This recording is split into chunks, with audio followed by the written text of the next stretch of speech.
Hi, Matt Rose here in the DRF studios, all alone here in the studio, which is a refreshing change, I'll be honest with you.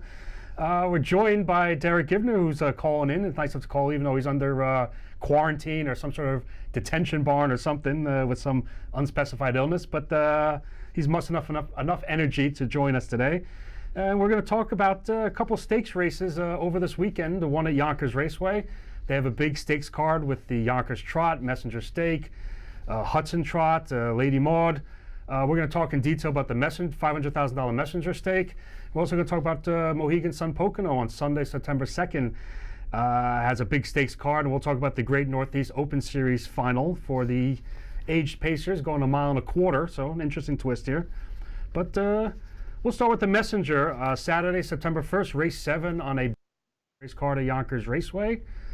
And I'll kick it over to Derick, and let's see what he has to say here. It really is an interesting field, the way this shaped up with Jimmy Freight drawing the far outside here. Because Springsteen's in the rail, and most people would think, with the inside, he's going to be, gunning out. But I don't really see him having a ton of speed. You got Winston and Top Olympian, who do have some speed and probably will be leaving. So it's interesting the way it shapes up. And why don't we take a look at the Jimmy Freight's win from last week? I think it was a pretty impressive track record performance. Yeah, he got the lead very, very quickly. Went 27-4, 56-2. That was the second elimination. It was only a 6-horse field. Basically, you see him on the lead here. He had Springsteen that came after him, offered a brief challenge, and Louis Roy just basically asked him turning home, and he sprinted home effortlessly. A couple of waves of the whip, and he's home in 26-4, 150-3, just powering away in the end. He left Springsteen and Stay Hungry, or two quality horses, left them in the dust there. And you know what? With the open draw for the final, he lands post 8. If anything, that just makes his price a little bit better. I think instead of seeing an odds-on price, you might see 8-5 or 9-5 or something like that. As people try to look for a better price with a horse like Stay Hungry or Springsteen or Babes Dig Me, trying to say, well, he can't overcome the 8-hole. On the other hand, I'm going to stick right with him. I just think he's too good, he's too sharp, he's too fast. He's so well-mannered, and his driver, Louis Roy, will just blast him off the gates. Can I see him clearing the lead? I can see him clearing the lead here. And I'm not scared of post 8. I'll just leave it at that. I'm right there with you. I completely agree. I'm on Jimmy Freight's bandwagon here as well. I mean, I think there's a couple of things at play here. One, this isn't Yonkers Raceway from 2 years ago where they were leaving right on top of the turn, basically. You got a little bit of a run up now, leaving where the 8 has a chance. I think you also have to look at Springsteen's certainly not leaving, Babes Dig Me's not leaving, Stay Hungry's not leaving, JK Wildfire's probably not leaving. There's a bunch of horses that aren't leaving the gate here. I don't see anybody. I mean, who at the 3 top of Olympian, he left the gate well. Winston has good speed, but I think he's just a little bit outclassed here. Well, that's what I'm saying. The two horses that have speed, Winston and Top Olympian on the inside, are either one of them really going to park out Jimmy? No, you know what? I'm guessing the one horse that's going to take a stab gunning from the gate here is maybe the 5 Babes Dig Me. We saw him have enough tactical speed from the rail in his elimination last week. Went around the track pretty much unpressured and dug in late. People might look at that line and say, well, geez, that's just, he left from the rail. So I just have a feeling that he, George Brennan, the minister of speed, might be the one horse that could give Jimmy Freight a little bit of a tussle early. Obviously, Stay Hungry, who I did not like on top last week because I thought he was at a tactical disadvantage, and he was. He paced home nicely at 26-4, did everything right. I believe a pre-race interview with Doug McNair, he's basically said, obviously, which we want to win, but we just want to see him pacing strongly through the wire, which he was doing. But he might be at a tactical disadvantage again here if he can generate some early speed, especially over the half-mile track where he can leave for position and stay safe, barreling to that first turn. I'm going to use him second in my ticket, but like I said, I can't get past Jimmy Freight, even despite the 8-hole here. Yeah, Stay Hungry still has to prove to me that he's not a one-move horse. I haven't seen him make 2 moves and win, and I'd be surprised if he left the gate and then ended up winning the race.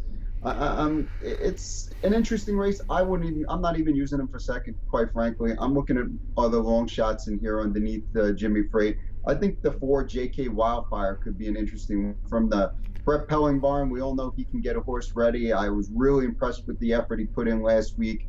This horse could be following behind Springsteen and second over in a nice cover flow and get a big piece at what could be 15-1. Yeah, that was a solid effort. He was 15-1 last week, his elimination. Solid effort to keep coming at the wire. Made it actually very close.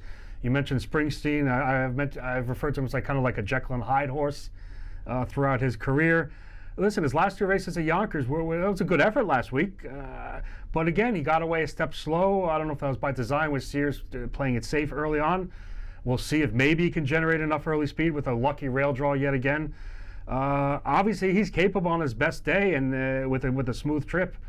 But and I'll use him on my ticket. Not that I'm getting excited like I have big long shots or anything, because I think this race will shape up where the best 3 horses or 4 horses will be in the top 4. But I'll go with Jimmy Freight, 8 hole and all. We'll stick with him. Well, I'm in agreement with you here, and I guess that means we're going to move on to Sunday. Let's do it. Sunday, we're going to move on to Mohegan Sun Pocono. They have a big stakes card. Sire Stakes, Open Series finals for horses, mares, fillies, a whole bunch. But we're going to stick with the aged pacers here, going a mile and a quarter, which is kind of interesting. All these horses, I guess, have raced all over the place at the Pocono and Philly in Pennsylvania, accumulating points in $30,000 preliminaries, come back to this $100,000 final. And you have a pretty nice 9-horse field here with some maybe not the cream of the crop in the aged pacing division, but certainly very, very solid field here. Headlined by the morning line favorite, Don't Tell Me Again. Well, I guess you could make a case for him being the morning line favorites. Just missed last start. We saw him have no chance in the Houghton. We saw him win the Graduate at the Meadowlands in a pretty solid effort. So I don't know if I'm strictly 100% on board with him on top, but by default, I'm making a top selection here. I will be going with Don't Tell Me Again on top. Where are you going? You could really make the case that this Pocono card on Sunday night is the best card of the weekend, and it's a pretty stacked weekend. They have 4 of the Sire Stakes finals for 3-year-olds, and then 3 of these races. It really is a great card, and it's a great week for if you like Pennsylvania racing, because you also have the Meadows with the 2-year-old Sire Stakes finals, and I think Harris Philadelphia on Monday has some Stallion Stakes finals, which is kind of cool. As far as this race goes, I think people are going to look at this and say mile and a quarter race. So I'm going to go with a closer kind of thing, and I'm looking the complete opposite way. I'm on board with Western Joe in this spot. I think he's really the speed of the speed. I think he can get to the top, rate out a nice middle half here, and steal this race. There's no doubt in my mind that he's going to make the top in this field. I think he's certainly the fastest off the gate. I think Don't Tell Me Again has some speed, but I don't think he's quite as fast as Western Joe. And I just think this race shakes out nicely for him, and I think you're going to get a decent price, because I think most people are going to be on More the Better and Western Joe, the 1 and the 2. Yeah, it's funny. I thought the same thing. I see a mile and a quarter, go, oh, well, I don't know if Western Joe is going to have enough left. But you know what? I've seen enough added distance races, specifically at Yonkers with trotters, where the extra quarter of a mile doesn't if you're a good, solid professional horse, it really doesn't phase you that much. I'm definitely going with Western Joe on my tickets. We've seen him. He's been solid from day one this year, racing everything from overnights to stakes races. You know what? He has tactical speed that always puts him in play on the lead or in the pocket. He's raced better sitting a trip and shaking free, and we've seen him do that in his 2 of his last 3 races. Definitely he's playable. A horse I'm going to throw in as a try to get a little bit of a price is the 6 Highlater, who I think might be ignored a little bit in the wagering. You know, he's kind of flown under the radar, or flown a notch underneath these top aged horses this year, but he's really done nothing wrong. 136,000 banked, 23 starts, which is a pretty decent number for a top horse. He shows up every week. Couldn't really fire uncovered, trying to make 2 moves in his last start at Philly, but we've seen him right there in the past, and I think he's going to be ignored in the wagering. With More the Better and Don't Tell Me Again taking probably most of the money, I'm definitely going to throw him in my tickets. Maybe throw an exacta box of a 3-horse box of Don't Tell Me Again, Western Joe, and Highlater, if it's worthwhile enough, if the prices are good enough with Western Joe or Highlater on top. But by default, I'm going to stick with Don't Tell Me Again. I think ultimately he's going to trip out here, And I'm not using more the better end on top. I got to see.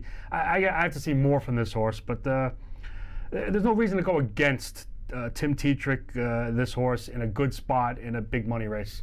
It's also worth noting that Western Joe won at 1 1/8 at the Meadowlands in the McKee. Another horse I wanted to bring into play here is number 9, Sunfire Blue Chip. I mean, listen, post 9 is not easy, but we do get, I guess, the slanted starting gate out there, which could help a little bit. And is there a horse that's sharper than this horse? I mean, he's just been unreal. What a great season he's having for an 8-year-old. Well, the first thing you look at is his connections. You see Jimmy Takter, Yannick Gingras. There's no way you can completely ignore that.